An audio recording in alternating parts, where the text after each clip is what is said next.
Welcome back, producers or loopers or whatever you go by. We have some beautiful scenery behind us. So we're out that ring light.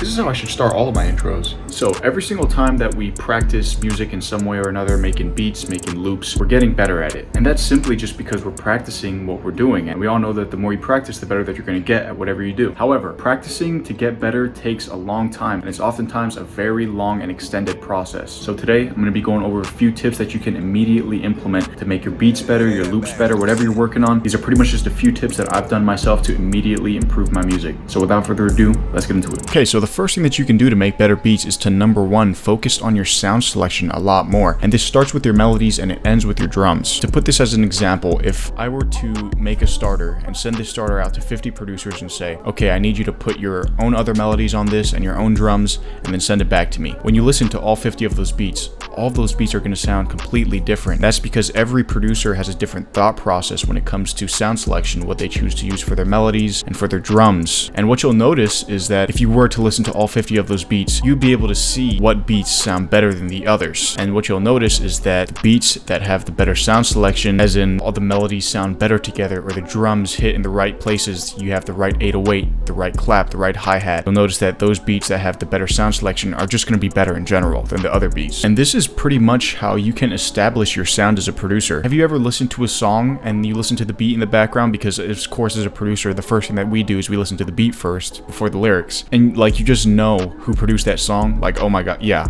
I know Metro produced that song, or I know Pierre produced that song. And that's because every producer chooses sound selection based on what they think sounds best. And most likely when you focus and you key on choosing the right sounds for your beat, other people will agree that that sounds best for that beat too. But overall, just really start to focus on choosing sounds that you think sounds best. And to give a little example of this, here's a beat that I was working on recently.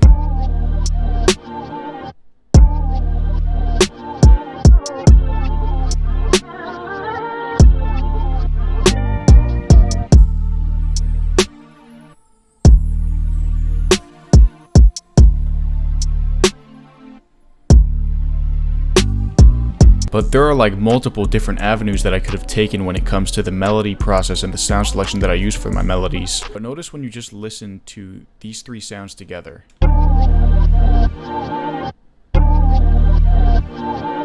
Together, all these sounds pretty much fill out the entire space of the frequencies. We have a bass, we have something that fills out the higher frequencies, and we have something that fills out the mids. Overall, there's nothing really clashing with each other, and I just thought that together it all sounds good as one. And even moving into the second part here,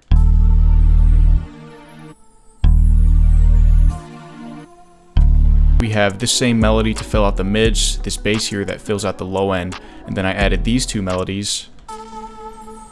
Well, that FX pretty much, but that little like pluck thing, and that fills out the highs. And I'd like to say, and I'd like to hope that most of you agree that this is pretty good sound selection for the loop. And also being aware of the frequencies and what sounds take up each frequencies are a good way to make sure that no sounds are clashing and how to overall just get better sound selection. Pretty much the same process went into making the drums. I just picked what I thought sounded best, and I just have the raw basics in here. I have the kick, snare, and the hi-hats. The next thing that you can do, and this is something that I've been slacking on personally, which is what you guys should be doing, and one thing that you're doing right now, which is really awesome, is you're watching videos of how other producers make beats and, you know, just informational tutorial type videos. You can learn so much and you can get so much better if you just simply watch like 2 videos a day and you just take notes on these videos and find out how other producers are making their beats. You can find out a lot about the process of their sound selection, what VSTs they're using, different drum kits that they're using. And what this is doing, and this is really just expanding your knowledge, and you're not limiting yourself to certain options just based on what you see. The more videos that you watch, the more that you're going to learn, the more information you're going to know. Some people that I've been watching recently that I've learned a lot from are Real Leva, Infinite, well, Smack Shooter.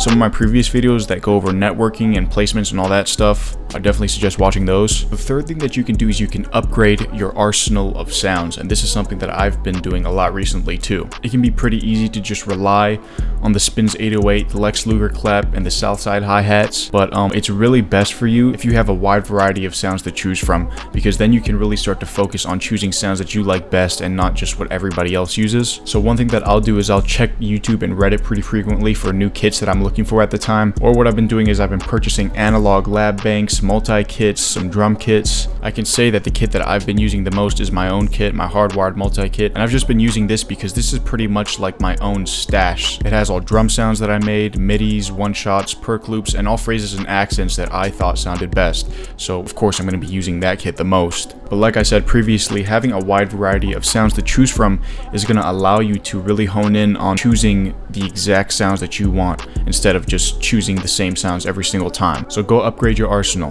The last thing that you can do to make better beats, and this is also accounting for getting more placements, is to keep it simple with your beats. This took me so long to actually get down, but what I really started doing is at the end of my beat, I pretty much just really started thinking about if an artist has enough room to rap on this beat, or what I'll do is I'll get an acapella and I'll put it over the beat just to see if there's enough room for the artist to get on. What you'll find is if you listen to some of the hit songs that are out there when it comes to hip hop, is that if you just listen to the instrumental, you'll see how much space there really is. The artist's voice is really like taking so much space of the beat that you could keep it as simple as you want and it can still sound great. You don't have to add all these different elements to make it sound unique. So a good example of this is this beat that I made here.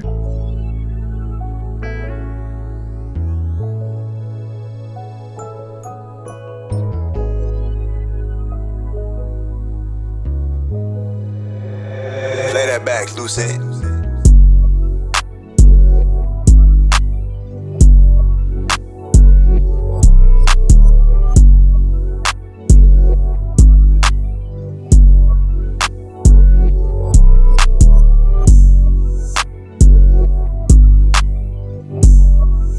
As you can see, that beat does not have many elements at all. It has this main melody that's just catchy and repetitive that pretty much plays throughout the whole beat, and then I have these drum sounds that alternate from hook to verse pretty much. But when I remember making this beat, I was thinking at the time like, this kind of sounds like there's not enough in there. And that's just pretty much because I use the bare bones of what a beat needs. But when I started to focus on the artist's voice that I was sending this beat to, and I started to picture him on it, then I started to realize, okay, actually, like when I think of him on it, then I can really hear how the artist's voice would fill out this entire beat, and now having a lot of space for the artist to really mess around and do what they want is going to be better overall. So lastly, I just have one bonus tip to you, and that is for you guys to go subscribe and follow to me if you guys did learn something and enjoy this video. I try to post a lot of videos like this where I make sure that I get you producers right, just to make sure that you guys make better beats, better loops, and have the right sounds to do so. But in total, those are a few tips that I suggest that you do if you want to make better beats. Thank you guys so much for watching all the way to the end. If you did enjoy, I would appreciate it if you guys liked and commented on this video. Link in bio if you guys want to go check out some of my kits, my Instagram, my Discord server. Sorry, link in the description. I always say link in bio when I'm posting on Instagram, but link in the description. That's going to wrap it up for me. Catch you on the next video, but until then, I'm out.